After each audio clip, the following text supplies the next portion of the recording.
Hello, my name is Carl Surrey and this is a video tutorial for the Facebook group called Fans of Serif Software, and we'll be looking at Serif's product Affinity Designer on the PC, but it will work or should work just as well on the Mac version. And this is going to be a beginner's look part 4, and we are basically going to be looking at using text with Affinity Designer. So we're going to just have a quick look at the various things that you can do with text, and it's not going to be an in-depth look, it's just going to be hopefully a fairly quick look.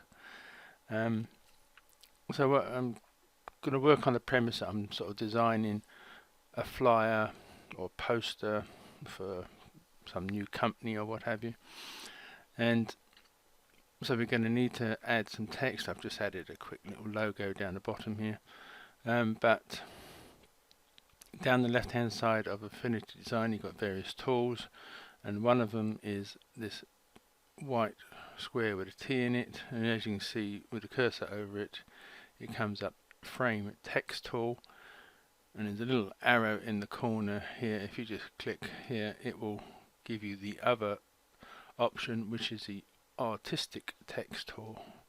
I'll hopefully have a quick look at that in a minute, but we will stick with the frame text tool. And if you click on this, and the cursor will change to the crosshair with the logo for the frame text tool. And basically what you do, you just click and hold and drag out a box for the text to sit in. So this would be like the header of the flyer that I'm going to make, and when you let go you have the bounding box with the various nodes in the corners, and you can put the cursor over one of these nodes and it should change to arrows, and you can click and hold and alter the size to fit whichever size you want this box to actually be. If I click outside of this, that will disappear, but if I click back up here it will return, so it hasn't gone away. And before I start work on that one, what I'll do is I'll just quickly make another one which we want I'm going to put the body of the text in. So I've now got two different boxes for text. Right, when you click on this tool, the options for the tool will be along the top here. So you've got the font that you're using, which is I think by default always Arial, and by default is always a size of 12. The next option is by default set on regular, but you can change it to bold, italics, narrow, bold, and various options. The three buttons after this is you can make the text bold, you can make it italic or have it underlined. Next one has no style, but the drop down menu you can sort of emphasis, strong, and strong emphasis. I'm not 100% certain what difference that makes, so if I get time I'll have a quick look at it later. The next option is the style. Starts off with no style, but you can either have body text, headline in text, or headline number 2 text, just different presets for different sizes of text. The next 4 buttons is how you want it to be justified. I think by default it's always aligned to the left, so it will start here on the left, and well, when it gets near to the right hand side, if the word is too long, it will then drop down to start on this side. Or if I click into align center, hopefully you can now see that it's not very easy to see that cursor, but it's now moved. It was over here on the left, and now it's in the center. So when you start typing, if I just start, it starts typing from the center and moves outwards, whereas when it was on the left it would be over there. You can align it to start on the right, and this last one is justify left, so again it will start on the left and work its way across. So let me just get rid of all that for now. Now this one here is paragraph leading, and I'm not 100% certain what this does. You may need to sort of read up on that, but I believe it's how far, when you start a new paragraph, how far in it will start over from the right, because sometimes in books and whatever you see that the first line of a paragraph is slightly indented, but I'm not 100% certain whether I'm correct on that, so I'm sorry if I've got that wrong. Right, next two, I'll just skip over those two for a minute. Come on to the fill, which is the color of the text. So you can change the color. If you click on that, you can change the color of the text, but I'm going to leave it on black. Now stroke, I'm not 100% certain here again what that does, and here you can change the various things like widths and capitals and joins, which again I'm not 100% certain how that. I think this might have more to do with if you're using a tablet, because you can change the pressure, which I'm sure is part of the tablet options, but as I don't have a tablet, it's not something I can check. So coming back to these two buttons here, is character and paragraph.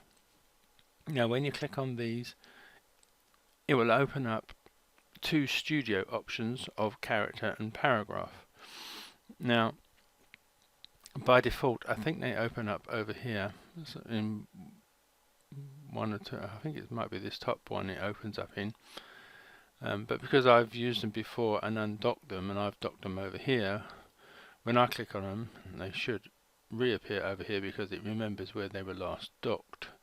So if I click on that, the character options open up there, and if I click on paragraph, it will add paragraph in the same docked section.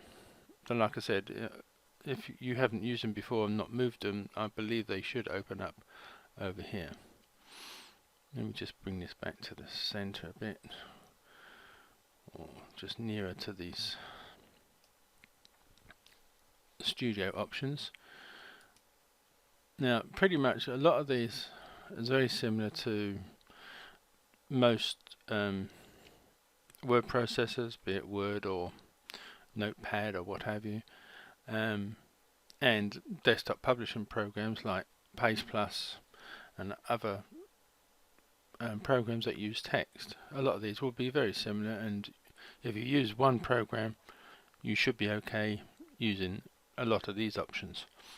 But I will just have a quick look, and what we're going to do is I'm going to add a sort of heading text. I'm not going to make one up, because up here in the text menu, if you come down, it has insert filler text, so it will just add a load of gibberish in here. And let me just yes, I'm going to highlight all of that, and I'm going to increase the size so there's only one line of text.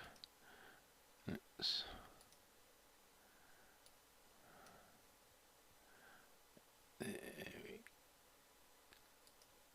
we go. So I'm going to center that, and I'm going to make it bold. I can increase the size of this box slightly.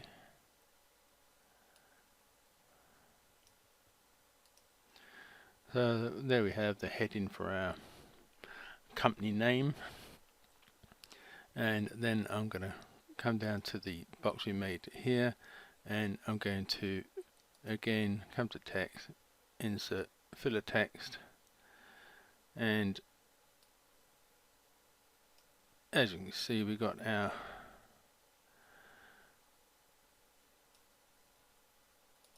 basic gibberish text, which would be the essence of this flyer that we're making, and then it sets out in sort of various paragraphs. So now we need to work on how some of these effects will be changed in here. Let me just highlight all of this text, and what we're going to do first is just change the fonts. Let's go with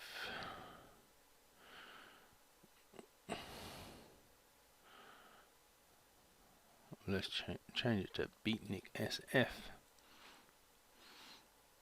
So that's how quickly you can change the text style.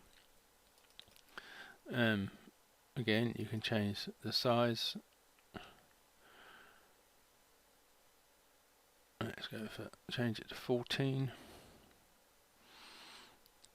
Now these ones here you can underline all the text. Take that.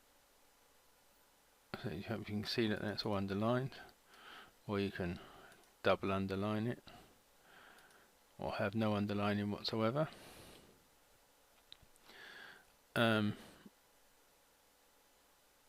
Now this, if I remember correctly, will just so I feel like you can, don't know 100% certain why you'd want to strike out, but you can put a line going through all the letters,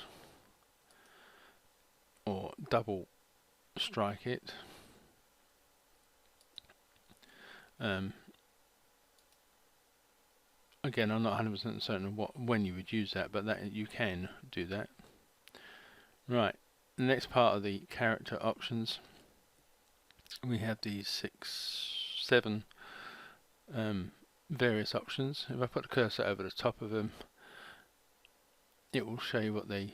So the top one is kerning. We've got tracking, baseline, leading override, shear, horizontal scale, vertical scale.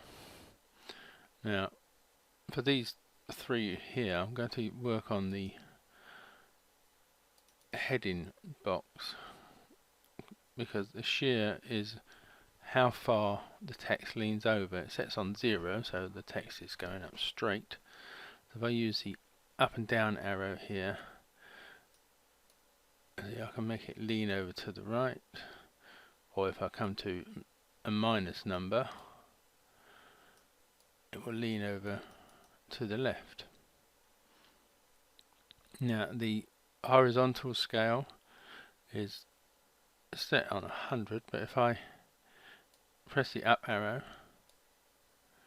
you see it makes it spread out to the right, or if you come to the minus,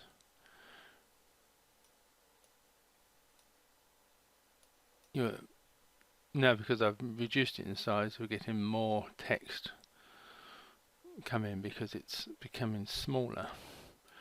Let me put this back to 100 where it was.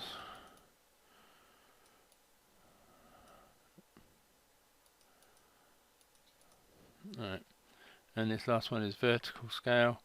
So again, if I go, it will make that text bigger, or if I come below 100, it will make it smaller. So I'll just make it slightly above 100. So that's how those 3 options work. Now let's come back to the body text. Now this first one, kerning, if this is set on 0, if I click it, if there's a little drop down menu here where you can just, as you come over the cursor over each option, it will you can see how it affects the text. So 0 is what it was set on. So what kerning means is really it's how close the letters and text are to each other. So as you come down in size, you get a bit more text on screen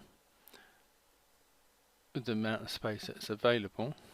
And if I come above 0, you're going to get less text on screen because the wording is becoming, the letters are coming further apart. Hopefully you can see what I mean by that, but I will leave it on 0. Again, all of these 4 options down here you can either move them one point at a time, or you have some presets. So this one here, if I come back, this is 0, which is where the start position, and as you can see it has very little effect. I'm not what are we on here? Oh, tracking. Make sure I have this text highlighted. Let's see whether it makes a difference. Oh, here we go. The text needs to be highlighted. So that's 0.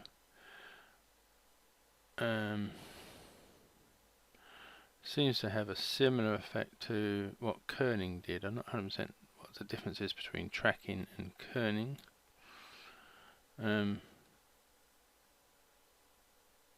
You may need to read the help files to find out what exactly the difference is.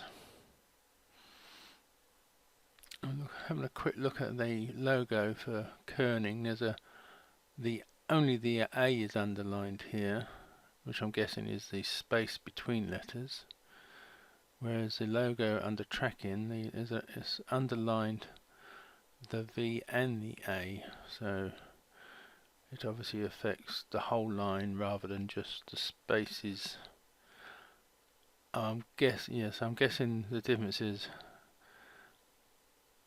the line will become longer because the gap between the letters is the same using kerning, whereas with tracking the line will become longer but the space between the letters will stay the same.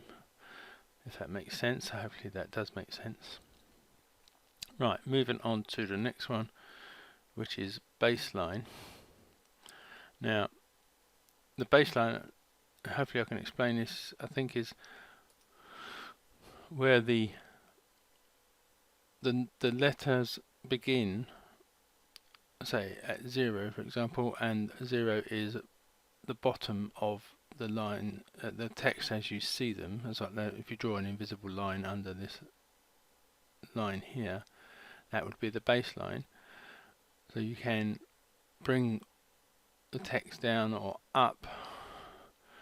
So let's just highlight all that again.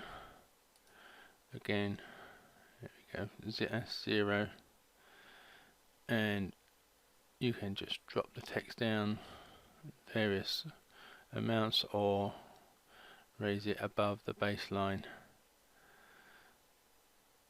that way. And this last one is leading override. Now looking at this little logo that's here in the next to the option, the baseline, where they draw a little line under the A, and then they got the little, I believe that's an up and down arrow showing that you can move this up and down, whereas the logo for here you've got 2 A's both with underlines, so it looks like you can reduce the gap between one line and the next. So again, you can get a bit more text on screen if there is less gap. Let's have a quick look. So it is set on 14 by default. So if I come down, the gap between the lines of text will become less. In fact, they'll almost overlap as you come to, they are overlapping when you come to 5 point. Whereas if you come above 14, let's drop this down a bit. Yes. Yeah, the higher you come, the bigger the gap between lines.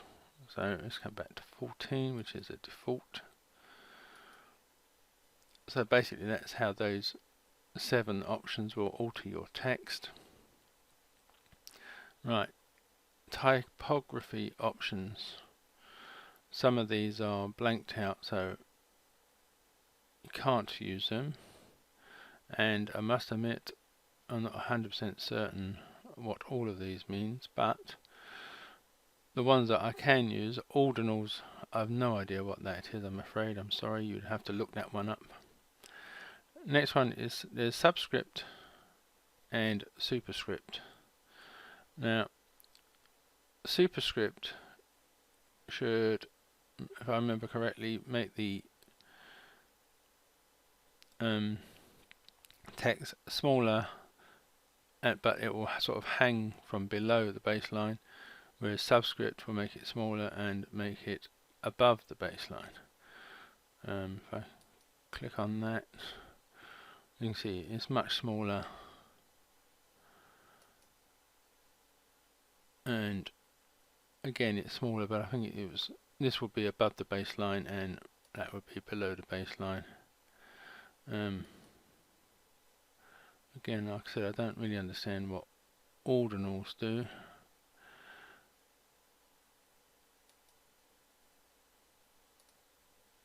I'm not 100% certain how I can get back to not being Subscript or Superscript, but I'm not worried too much about that.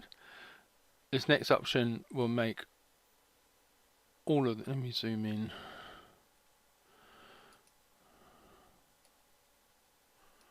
So you can see that better. So that will make all the text in capitals, whereas this one will make just the first letter of a line is a big capital, whereas all the rest of the text is smaller capitals. So let's undo that. There we go.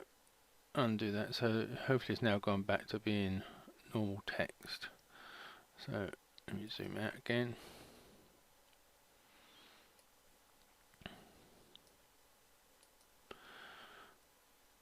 So there we have various options that you can use for the text tool, and this last one here is just setting the language that you are using. Right, looking at the paragraph part of the studio, now as you can see at the moment all of these paragraphs are set to align to the left, but if I say click on align to the center or align to the right, it will alter how that looks, but I'll put it back to the left. Now if I go back to body text, I think there is a default font style for body text. So if I went on to body, it would change the font and size style from what I have it set to whatever the preset for body is, and again for heading number 1 or heading number 2, but I will stick with my option of the beatnik font. Now these are some various options that you have here for, they've got paragraph leading, space before paragraph, space after paragraph, first line indent, left indent, right indent. Now again, there's little drop down menus here. You've got the default size exactly, and then you've got various sizes here. Let me just highlight this text, see whether it doesn't seem to make a difference when you run the cursor over them, so I can't really see what that first one does, but this next one is spacing before a paragraph, so it should alter the gap between this paragraph and the next paragraph. If I do that like that, or you can bring them closer together. If you go back to 0, and the next one is pretty much, we should pretty much do the same thing in the sense of altering the gap between the paragraphs, but as it was by default it was set on 12, you should now be able to bring them a lot closer together, so in fact they almost overlap. So let's put this back to 12 where it was. So between the combination between altering the space before and altering the space after paragraphs, you can change how big a gap there is between the paragraphs. Right, the first line indent, which is set on 0 by default, so all these paragraphs are starting here on the left hand side, and if I alter this, the first line of each paragraph will be indented, which just means moved over to the right. If I bring this back to 0, they will now all be flush against the left. This one here is, you can keep the first line flush with the left and indent the text. And this last option, let's switch back to 0, we'll just indent it in from the right hand side, keeping it flush with the left.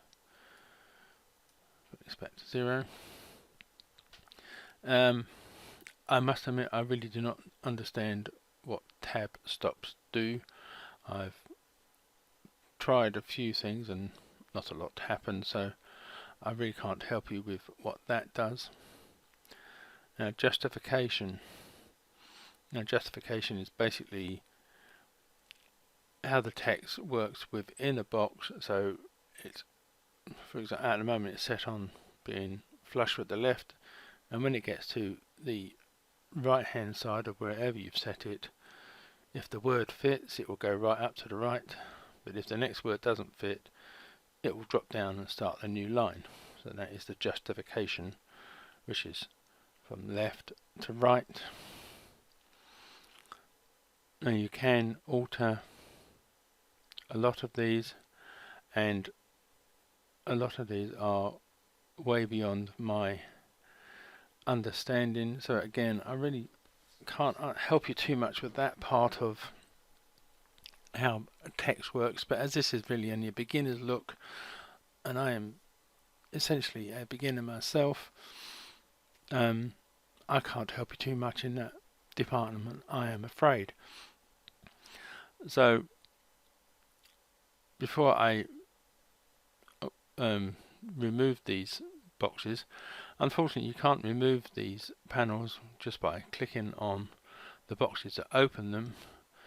You will have to come up to View, Studio, and then where it's character, if you click on that it will remove it, and then you have to come back up to View, Studio, down to Paragraph, and it will remove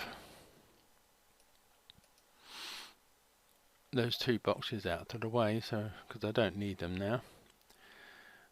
Now one thing I will now look at with the text is, if I just highlight this heading text, you can add effects to the text. Now there is an effects tab over here in this studio. You click on that and you have various options. So what I'm going to do is I'm going to add an outer shadow. So I'm going to put a tick in that box, and you can then start making alterations, and if I just move this offset, you can see that there is now a drop shadow on the text above. In fact, if I change the color of that text, let's go for a darkish blue. Actually, it might be better to go for a lighter color, so the drop shadow is more visible, because the drop shadow's color is black. In fact, if I can, you can increase the opacity so it's a really dark black, or a sort of grey colour. Now the radius is just whether that shadow is going to be hazy, or all the way down here it will be a solid shape. I'm just going to make it slightly hazy,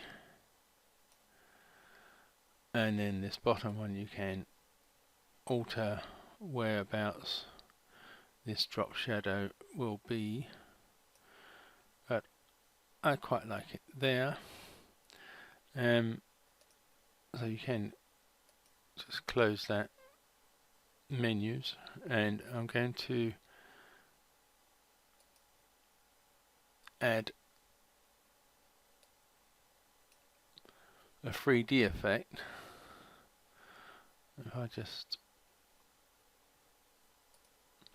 come off of there and zoom right into the heading,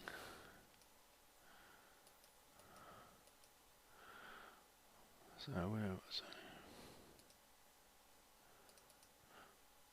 I? Right, the 3D effect. So the higher you raise this, the different effect it will have on your text. So there we go. So I'll just use those two effects for now.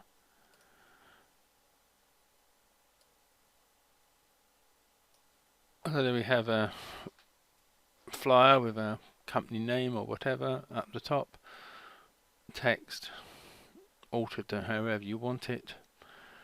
And one last thing before I go, we'll just have a quick look at the artistic text, because whereas with the frame text tool you draw out the frame and then enter your text, with the artistic text, when you click on that, the cursor changes to a big capital A, and then you just click and drag the size of the text that you want, and then you start typing whatever it is you want to put in. Obviously this is more better for like headings and what have you. So I can't do it in insert text, so what I will do, you have to actually type something, but I'll just put my name in there. But you do still have the options that are pretty much the same. Change the font size. So as the rest of it, this text is beatnik. I'm going to change that to, helps if I highlight it all first. So change that to beatnik, so it's the same style as above there. You've got the font size and all the other options that are pretty much the same. I will change the colour of it though. Let's go for a nice red colour. There we go. Again, you can add effects to it. So I'm going to go for the outer shadow option again.